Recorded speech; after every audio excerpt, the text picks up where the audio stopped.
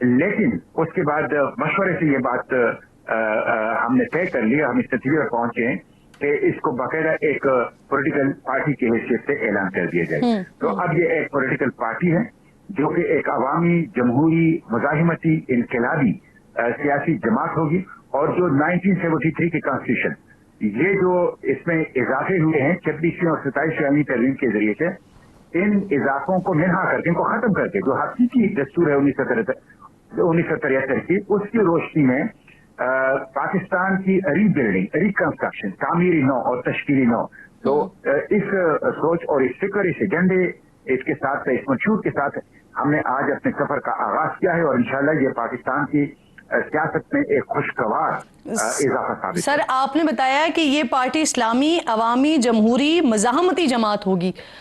مشتاق صاحب, یہ ایسا کیا کام کرے گی جو دیگر سیاسی جماعتیں نہیں کر رہی یا نہیں کر سکیں؟ دیکھیں, موجودہ جماعتیں تو اس کے اوپر میں کیا بات کروں گا اور اس کے اوپر میں کیا تنقید کروں گا, لیکن اس وقت جو صورتحال ہے ملک وہ آپ کے سامنے ہے, اور اس صورتحال میں ایک ایسی پولیٹیکل پارٹی کو جو متوسط طبقے, غریب طبقے اس کو ریپرزینٹ کریں, نوجوانوں کو ریپرزینٹ کریں, تعلیم یافتہ طبقے کو ریپرزینٹ کریں, اور ایسے لوگوں کو ریپرزینٹ کریں جو کلین ہو, ٹرانسپیرنٹ ہو, اور جو کہتے ہیں, جو دعوے کرتے ہیں, جو اعلان کرتے ہیں, اس کے اوپر عمل کرنے والے ہوں. اور اس کے ساتھ, اور پھر یہ جو آپ کیسے آپ یہ کریں گے, دیکھیں نا, ہم جو مافیا کے خلاف جدوجہد ہے, اور جو اشرافیہ کے نام پر بدماشیہ کے خلاف جدوجہد ہے, اور جو لوٹ مار کرنے والا عوام کی طاقتور جو طبقہ ہے جو عوام کی لوٹ مار کر رہا ہے, اس کے خلاف جدوجہد کے لیے ہم نے 4 کارنر اسٹریٹجی دی ہے. ہماری جو جدوجہد ہوگی, جو ہماری مزاحمت ہوگی, وہ پرامن ہوگی, وہ نان وائلنٹ ہوگی, وہ لیگل دائرے کے اندر ہوگی, اور وہ ڈیموکریٹک ہوگی. اور آپ جس جدوجہد کی بات کر رہے ہیں سر, وہ جماعت اسلامی میں رہ کر کیوں نہیں کر سکتے تھے؟ جماعت اسلامی میں رہ کے میں کر سکتا تو میں جماعت اسلامی نہ چھوڑتا. جماعت اسلامی ایک ریلیکسنگ ڈیموکریٹ ہے, وہ ایک کیڈر پارٹی ہے, اور اس کے اب وہ بنیادی طور پر ایک پولیٹیکل پارٹی نہیں ہے, وہ ایک احیائی تحریک ہے. ایک احیائی تحریک اور پولیٹیکل پارٹی میں بہت بڑا فرق ہوتا ہے.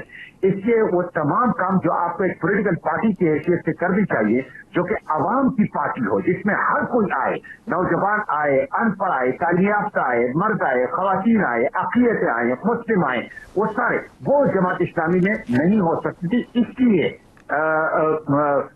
وہاں پہ ابھی تک وہ ایک عوامی پارٹی نہیں بن سکی ہے. تو اور باقی جماعت اسلامی کے اندر میں یہ کوشش کر رہا تھا, لیکن خود جماعت نے مجھے وہاں پہ مواقع نہیں دیے. آپ نے دیکھا کہ میں نے غزہ کے لیے جو یہاں پہ پروٹیسٹ کیا, اس میں بھی جماعت نے ساتھ نہیں دیا. ڈاکٹر عافیہ کے لیے, میں جو غزہ کے لیے, وہ سب ایک انڈیویجول ایفرٹ تھی. ایون سینٹ کے اندر بہت سے ایسے کام کہ جو میں جماعت اسلامی کے نمائندگی پر وہاں تھا, لیکن جو میں نے کیے وہ ایک طرح سے انڈیویجول, آپ اسے کہہ سکتے انیشیٹو تھے. تو وہ ایک کیڈر پارٹی ہے, بنیادی طور پر وہ ایک احیائی تحریک ہے, وہ ایک پولیٹیکل پارٹی نہیں ہے. اور یہ ایک عوامی پولیٹیکل پارٹی ہے جس میں نوجوان, جس میں طلبہ, جس میں خواتین, جس میں مرد, جس میں مسلم, جس میں اقلیتیں, جس میں سارے لوگ آ سکتے ہیں اور پاکستان کی تعمیر و تشکیل کے لیے اپنا کردار. اچھا, آپ کہہ رہے ہیں وہاں پہ آپ کو مواقع نہیں ملے, تو مواقع سے مجھے یاد آیا کہ آپ کے مخالفین کہہ لیجئے یا آپ کے سابقہ ساتھی کہہ لیجئے, وہ کہتے ہیں کہ کیونکہ آپ امیر جماعت اسلامی بننا چاہتے تھے اور آپ کے بجائے یہ عہدہ چلا گیا حافظ نعیم صاحب کو, تو اس وجہ سے آپ ناراض ہو گئے. سر دیکھیں, جماعت اسلامی کی عمارت کے لیے میں واحد فرد تھا جس کا جماعت اسلامی میں کوئی دھڑا نہیں تھا, جس کا جماعت اسلامی میں کوئی گروپ نہیں تھا, اور جو جن لوگوں نے میرے ساتھ 7-8 سال تک کام کیا, یعنی میری کابینہ کی حیثیت سے, وہ سب کے سب جو ہیں میرے ساتھ, جب میں نے جماعت چھوڑی میرے ساتھ نہیں آئے. وہ جماعت کی ذمہ داریوں پہ ہیں, یا جب میں جماعت سے ناراض ہو گیا تو وہ میرا گروپ نہیں تھا کہ وہ میری وکیل بن جائے اور میرے لیے وہ کیمپین چلائی جماعت کے اندر. میں نے جماعت کے اندر ایک والنٹیئر کے طور پہ کام کیا ہے, بڑی زبردست قسم کے ٹرانسپیرنٹ انداز سے کام کیا ہے. میری پارلیمانی پرفارمنس, میری آرگنائزیشنل پرفارمنس سب کے سامنے ہے. میری فائنینشیل ٹرانسپیرنسی جماعت میں